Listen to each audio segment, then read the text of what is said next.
One তুকিমাস সালাহ, এবং যখন তুমি সালাত কায়েম করবে। ইসলামের 2 নম্বর পিলার কি? সালাত কায়েম করা। সালাতের বিষয়ে জাস্ট 2টো হাদিস বলে দিই আমি, তাহলে আপনার যথেষ্ট হবে ইনশাআল্লাহ। একটা হাদিসে নবীজি বলছেন, মান তারাকা সালাতান মুতাআম্মিদান ফাকাদ কাফার। কেউ যদি ইচ্ছাকৃতভাবে নামাজকে ছেড়ে দেয়, সে ব্যক্তি কিন্তু কুফরি করলো। কি করলো? তা আমরা যারা নামাজ পড়ছি না, আমরা কিন্তু কুফরির মধ্যে আছি। মুয়াজ বিন জাবাল রাদিয়াল্লাহু আনহু নবীজি বলছেন, মান তারাকা সালাতান মুতাআম্মিদান ফাকাদ বারিআত মিন জিম্মাতিল্লাহ। কেউ যদি নামাজ ছেড়ে দেয়, ফরজ নামাজ তার উপর ছেড়ে দেয়, ত্যাগ করে, সে ব্যক্তি আল্লাহর জিম্মাদারি থেকে মুক্ত হয়ে গেল। আল্লাহর জিম্মাদারি নাই তার উপরে, আল্লাহ পাকের কোনো রেসপন্সিবিলিটি নাই তার উপরে, আর আল্লাহ ছেড়ে দিয়েছেন তাকে, যাও। একটা হাদিস আছে, বাইনা রাজুলি ওয়া বাইনা শিরকি ওয়াল কুফরি তারকুস সালাহ। একজন আল্লাহর বান্দা আর একজন কাফের মুশরিকের মাঝে পার্থক্যই নামাজ। নামাজ নাই, ইসলাম নাই। শুধু আইওয়াশ শোডাউন দিয়ে কিচ্ছু হবে না ভাই। 5 ওয়াক্ত নামাজ আগে ঠিকঠাক মতো পড়তে হবে। পড়তে হবে না ভাই? আমাদের যুব সমাজ এখন রাত 3:30টায় খেলা দেখতে ওঠে, তাহাজ্জুদে ওঠার সুযোগ হচ্ছে না, ফুরসত হচ্ছে না। 3:30 4টা হলেও উঠতে হবে, অ্যালার্ম দিয়ে রাখবে, আর্জেন্টিনার খেলা আছে। কিন্তু আর 1 ঘন্টা পরে ফজরের নামাজ, ওই খেলা দেখি ঘুম, ফজরের নামাজ না। এই যে ঢাকায় দেখলেন না, ছবি দেখলে মনে হয় একটা তিল পরিমাণ জায়গা নেই মানুষের দাঁড়ানোর। পর্দার সামনে একটা তিল পরিমাণ জায়গা নেই মানুষের দাঁড়ানোর। হই হুল্লা করতেছে, নাচছে, গাচ্ছে, স্মোক করতেছে, ড্রিঙ্কস করতেছে। মিডিয়া এগুলোকে প্রমোটও করতেছে। মিডিয়া প্রমোট করতেছে মানে কি? মিডিয়া দেখাচ্ছে মানে বিশ্ব কত ভালো আছে এখন, কত সুখ আমাদের। হ্যাঁ, আমাদের সুখী সুখ, খালি সুখে সমৃদ্ধ জীবন যেমন করতেছে, খেলা দেখতেছে, নাচতেছে নাকি।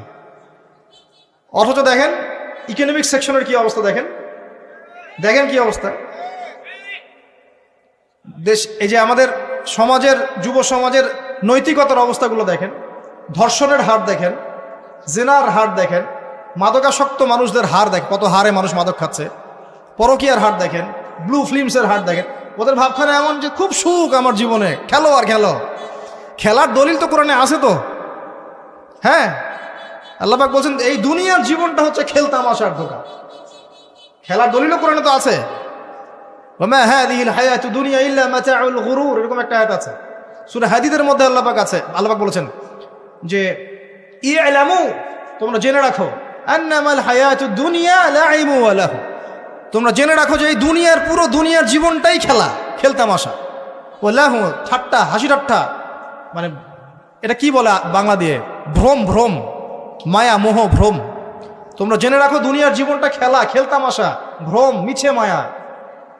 ই'লামু আন্নামাল হায়াতুদ দুনিয়া লাইবু ওয়া লাহু ওয়া যিনাতু ওয়া তাফাখুরুম বাইনাকুম ওয়া তাকাসুর, এবং দুনিয়ার জীবন হচ্ছে একে অপরের সাথে প্রাচুর্যের প্রতিযোগিতা। এগুলা আল্লাহ পাক বলছেন। তো খেলার দলিল তো কোরআনেও পাওয়া যাচ্ছে না? দুনিয়ার জীবনটাকে আল্লাহ বলছেন ওমা হাযিহিল হায়াতুদ দুনিয়া ইল্লা মাতাউল গুরুর, পুরো দুনিয়ার জীবনটাই হচ্ছে মাতাউল গুরুর, প্রতারণা, ধোঁকা, মরিচিকা ছাড়া কিছুই না। আর প্রমোট করা হয় যে বিউটি কন্টেস্ট হচ্ছে, মনে হচ্ছে কত সুখ আমাদের। হ্যাঁ, মেয়েরা একদম নগ্ন হয়ে ফ্যাশন শো করছে, প্রমোট করছে, দেখো এগুলো সবাই কি সুন্দর জিনিস, কত সুখ, কত সুখে আছি আমরা। খেলতেছে মানুষ, দেখো ব্রাজিল আর্জেন্টিনা খেলা হচ্ছে, কত সাপোর্টার, কত সুখ, কত মজা, কত লাজ্জাত দুনিয়াতে। হ্যাঁ, মানে কি প্রমোট করতেছে দেখেন। মানে রিয়েলিটি, একটা কথা বলেছি অনেক লেকচারে যে এই ফিতনাময় যুগ, দাজ্জালের যে যুগটা হবে না, ওই যুগে বাস্তবতা আর ভিজুয়াল ওয়ার্ল্ড হবে আকাশ পাতাল পার্থক্য। মানে যা আপনি দেখবেন সেটা সত্য না, ভিতরের বিষয়টা সত্য, যেটা আপনি দেখতে পাচ্ছেন না। যা আপনি দেখবেন সেটা সত্য না, যা সত্য তা আপনি দেখতে পাচ্ছেন না। এটা হবে দাজ্জালের যুগ। কেমন? খিদিরের মতো। নৌকা ফুটা করলেন কেন? সন্তান হত্যা করলেন কেন?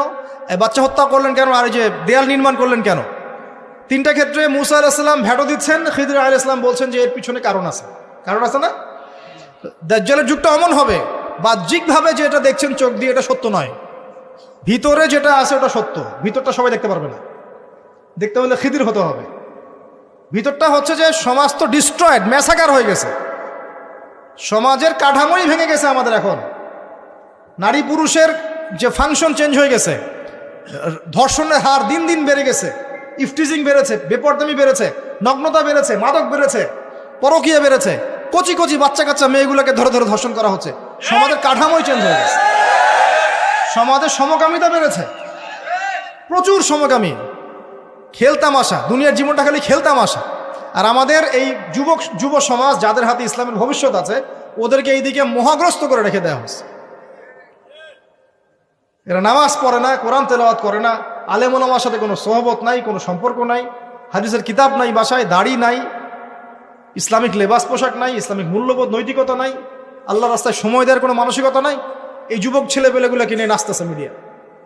কি করবে এরা দেশের জন্য? যারা এরকম অন্য একটা রাষ্ট্র, যে রাষ্ট্র আমাকে চিনেই না, ওর খেলায় সে হুজুকে লাফায়, এ দ্বারা রাষ্ট্রের উন্নয়ন হবে নাকি? আজীব কথা বলেন, এইসব লোকজন দ্বারা রাষ্ট্রের উন্নয়ন হবে নাকি? যখন আমরা এই খেলতামাশায় ব্যস্ত আছি, দেখবেন পশ্চিমারা ঠিকই ওদের উদ্দেশ্য বাস্তবায়ন করছে। কি আশ্চর্য একটা অবস্থা, কি আশ্চর্য! মানে এত সুখে আছি আমরা, এতই সুখ, খাবার, পানি, বাসস্থান, বেকারত্ব, কত সমস্যা নিয়ে ভুগতেছি আমরা, এতই সুখ যে বিশ্বকাপে নাচতে হবে আমাদেরকে। আবার এটাকে মুসলিম কান্ট্রির মধ্য দিয়ে জায়েজ করে নেওয়ার একটা পায়তারা চলছে এখন।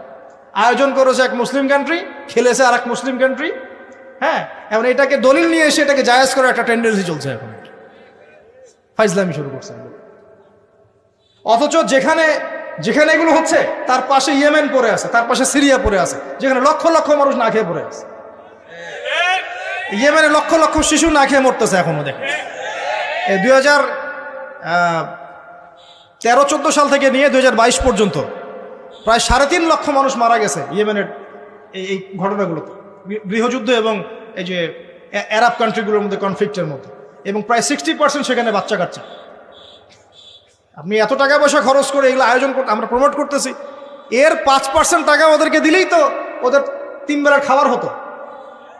সিরিয়ার মানুষগুলোকে দেখেন গিয়ে, ওখানে তো ওটা রঙ্গমঞ্চ হয়ে গেছে, মানে যে যার স্বার্থ এখানে ঢুকে।